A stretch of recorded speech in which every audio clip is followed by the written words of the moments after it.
अस्सलाम वालेकुम सर। वालेकुम सलाम अमीन साहब, खैरियत सुनाओ। Welcome sir. आपकी तबीयत ठीक है? आपको हम डिस्ट्रिक्ट जेल लाहौर में वेलकम कहते हैं। आए हम आपको आज आपका किचन दिखाते हैं। जेल का किचन जी, आपको किचन दिखाते हैं चलें कि जबरदस्त। असीरान के लिए हम लोग किस जगह पे खाना तैयार करते हैं, कैसे खाना तैयार करते हैं। ये बहुत सारे लोगों को इस बात का अंदाज़ा नहीं है, तो आज हम पूरे प्रोसेस को आपको दिखाते हैं। चलें। सबसे पहले यहाँ पे पेड़ा वगैरह बनता है, वो आटे गूंदा से जाता जो पेड़ा तैयार होते हैं। जी, सबसे पहले उसी जगह पे जाए। ये हमारा रूम है जी, यहाँ पे हम लोग आटा गूंदते हैं, फिर उसके पेड़े बनाए जाते हैं। ये तमाम सिस्टम जो है अमीन साहब मैकेनिकल है। यहाँ पे हर पेड़े का वेट होता है। ये जो आटे का पेड़ा मैं उठा सकता हूँ? जी बिल्कुल उठा सकते हैं। दिखाएं जी। वाह वाह वाह। ये इसका वो सूखा आटा किधर होता है? सूखा आटा वहाँ पर होता है। अच्छा, ये आटा है? ये आटा है, इसके 200 ग्राम का एक पेड़ा होता है जी, 200 अच्छा। ग्राम का। और 2 रोटियां हम पर प्रिजनर देते हैं, 400 ग्राम। तो ये इसका वजन होता है? ये इसका वजन होता है जी, वो सामने कर रहा है। वाह क्या बात है, पूरे 200 ग्राम का ये वजन है। और उसके बाद ये फिर अगले मरहले में यहाँ पर आ जाता है। ये अगले बैक साइड पे होना था। इसके बाद ये पेड़े यहाँ से शिफ्ट होते हैं जी। हमारा मैकेनिकल तंदूर है, वहाँ पे इनकी रोटियों की बेकिंग होती है जी। सही। वो उसके बाद हम आपको वहाँ लेके चलेंगे कि रोटियाँ बेक कैसे हो रही हैं। जबरदस्त। चलें जी, वो जो आपका तंदूर है जी, क्या उसको बताया तंदूर? ये मैकेनिकल प्लांट है जी रोटी का, जदीद वाला, ऑटोमेटेड है। एक तरफ से रोटी लगाएंगे, दूसरी तरफ से बेक हुई रोटी खूबसूरत जो है वो पक के आ जाएगी। अभी हम आपको वो दिखाते हैं जी। ये जी पेड़ों के बाद ये वाला मरहला है, जहाँ पे पहले हाफ बेक जो है वो रोटी बनाई जाती है, जिसको हम टिक्की बोलते हैं। फिर उसके बाद फाइनल मराहल में ये पका हुआ इसको लगा रहा है जी मैकेनिकल प्लांट के ऊपर। ये आपको नज़र आ रही है। अच्छा, यूं सारा करके वो फिर वो उसको मैकेनिकल जो प्लांट तंदूर है प्लांट, उसके अंदर रोटी लगाई जा रही है और वो फिर रोटी ये तैयार होकर बाहर आ रही है।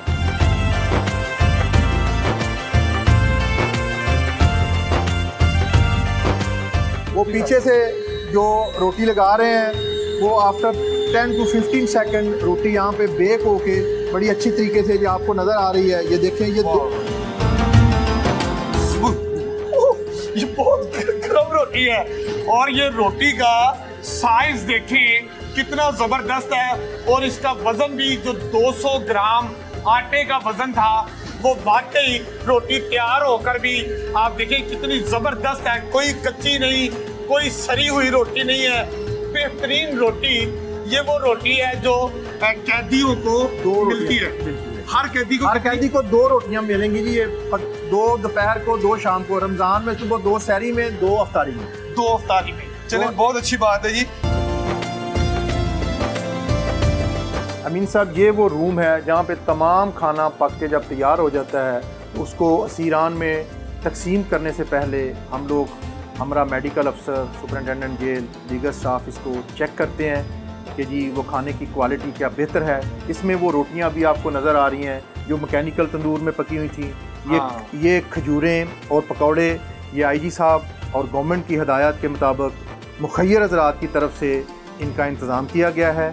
5 खजूरें पर प्रिजनर दे रहे हैं और पकौड़े जो हैं वो भी हर प्रिजनर को दिए जा रहे हैं। ये फ्री ऑफ कास्ट एक मुखय्यर हज़रात की तरफ से जनाब इंस्पेक्टर जनरल जेल खाना जात मियाँ फ़ारूक नज़ीर साहब की स्पेशल काविशों से ये इंतज़ाम हुआ है। और आज का जो हमारा मेन्यू है उसमें सब्ज़ी, पकौड़े, 5 खजूर, दूध का गिलास और वो सालन जो सामने रखा हुआ है, ये तमाम असीरान के लिए। सुपरिटेंडेंट जेल ज़हीर विरक साहब ने हमें जो एक्सप्लेन किया है वो ट्रे में रख कर भी उन्होंने ये चीज़ें हमें पेश कर दी हैं। ये देखें, यहाँ पर चूँकि रमज़ान मुबारक है, कैदियों को अफ्तारी में पकोड़े, 5 खजूरें, ये मैं गिन रहा हूँ, ये पूरी 5 खजूरें हैं ताकि तमाम कैदियों को एक जैसी चीज़ मिले। साथ दूध है और दूध में एक शरबत मिलाया हुआ है।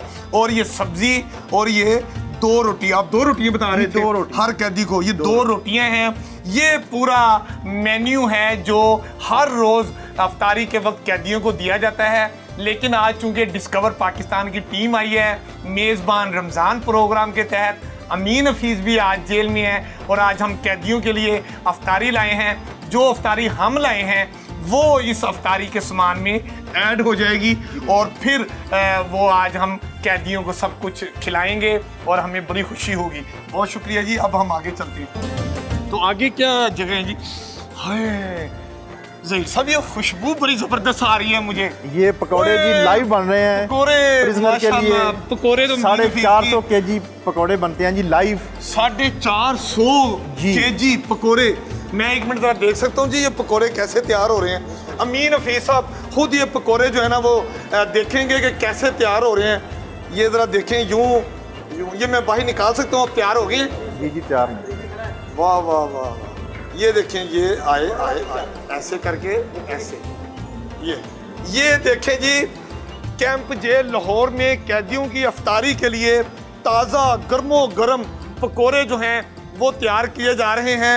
और ज़हीर साहब ये इतने ज़बरदस्त पकोड़ों की शक्ल है कि मेरा तो जी चाह रहा है कि मैं फौरी तौर पे गर्मो गर्म पकोड़ा खा लूँ, लेकिन क्या करूँ, रोज़ा रखा हुआ है। अभी मैं इसको मतलब खा नहीं सकता, लेकिन ये गर्मो गर्म पकोड़ा हम खाएंगे और मज़ा आएगा। अब हम ये देखें जी, यहाँ पर रखते हैं, फिर इसमें से घी नीचे उतर जाएगा और फिर इस तरह बड़े बर्तनों में इनको रखते हैं। ये गर्मो गर्म ताज़ा पकोड़े जो हैं वो कैदियों के लिए तैयार हो रहे हैं।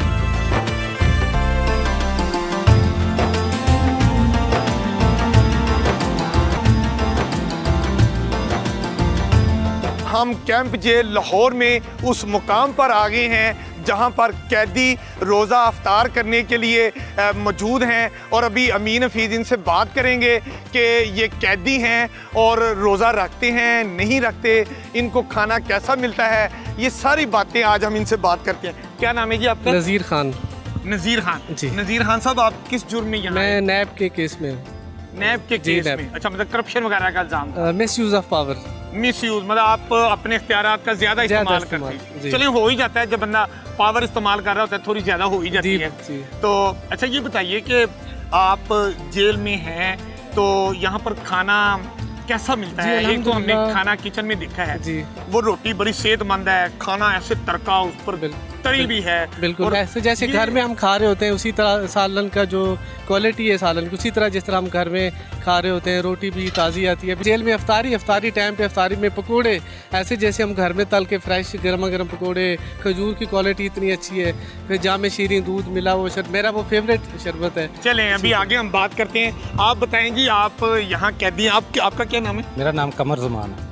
कमर ज़मान। हाँ, तो मेरा भी आप नैब किस का जुर्म केस, में? नैब का केस है मेरा भी। आप भी नैब का नैब केस है, का केस करप्शन है। करते हाँ, हैं? यस करते मतलब हैं, नहीं हो ये करप्शन क्यों करते मिस हैं? यूज ऑफ अथॉरिटी हुई है हमारी। मतलब वही करप्शन ही होती नहीं, है ना? वो इरेगुलरिटी उसको कह लें, ये अच्छा, हो वैसे गया। लोग करप्शन क्यों करते हैं? पता नहीं क्यों करते हैं, ये हमें भी नहीं पता, लेकिन हो गई है। हो जो भी। गई है। हाँ, अच्छा, कोई हमें आज रमजान के हवाले से कोई आप अच्छी सी हमें कोई नात सुनाएं? बिस्मिल्लाह, जरूर। जी प्लीज, मैं पकड़ता हूँ। कुर्बान मैं उनकी बख्शिश पर, मकसद भी जुबान पर आया नहीं, बिन मांगे दिया और इतना दिया। आप बताएं जी, आप यहाँ क्या नाम है आपका? मोहम्मद आज़ाद मिनास। मोहम्मद आज़ाद मिनहास, माशाल्लाह। किस जुर्म में आप आए हैं यहाँ पे? 337 में झगड़ा हो गया।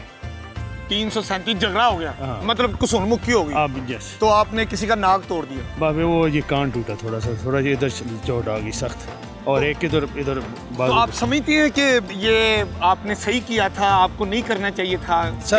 सर उस वक़्त के जो मामलात होते हैं या उस वक़्त जो हालात होते हैं ना, उस वक़्त वो समझ नहीं आती वह क्या करना है क्या नहीं करना।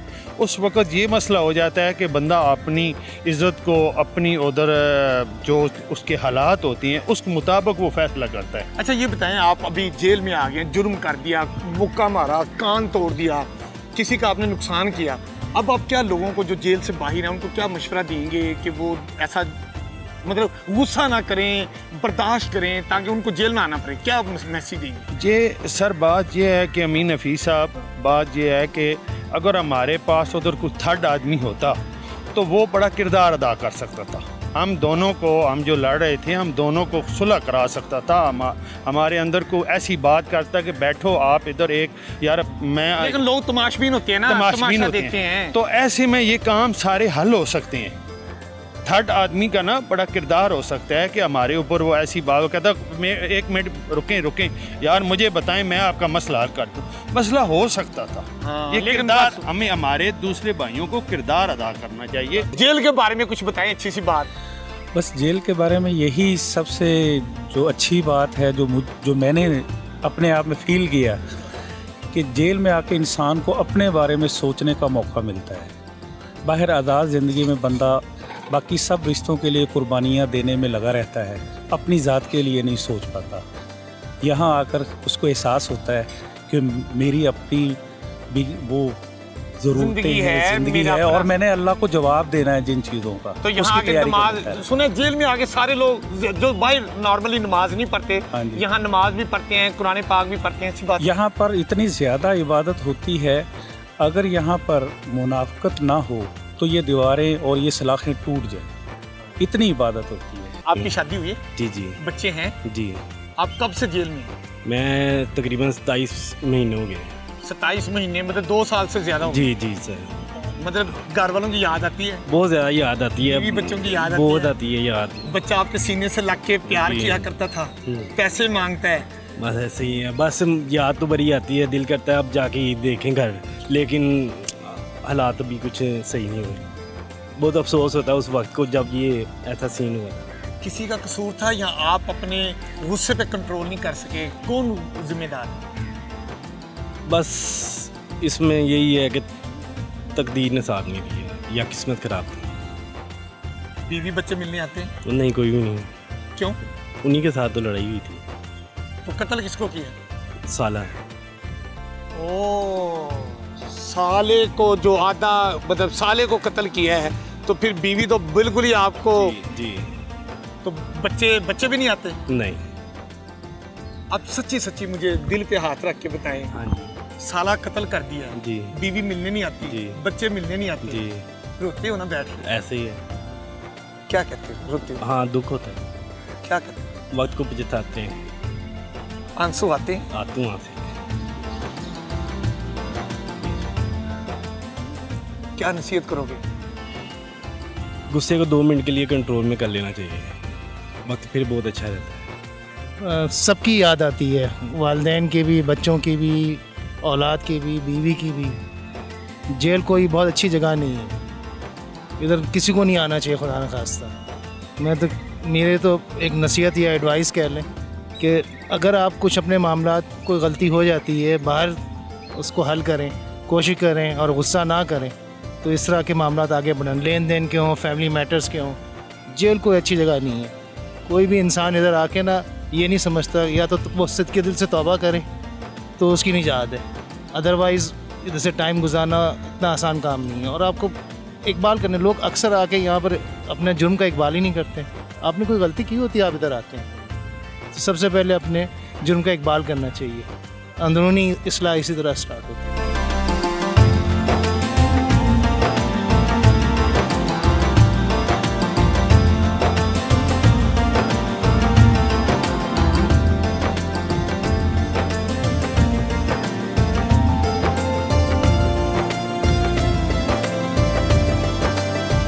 आज हम कैंप जेल लाहौर में कैदियों के साथ मिलकर अफ्तार करेंगे। सुपरिटेंडेंट जेल ज़हीर विर्क भी इस मौके पर हमारे साथ मौजूद हैं, और आप देखें तमाम कैदी जो कैंप जेल में मौजूद हैं वो यहाँ पर अफ्तार के लिए तैयार हैं। और मेरा ख्याल है अज़ान मगरिब का वक्त हुआ चाहता है, हम अज़ान सुनते हैं।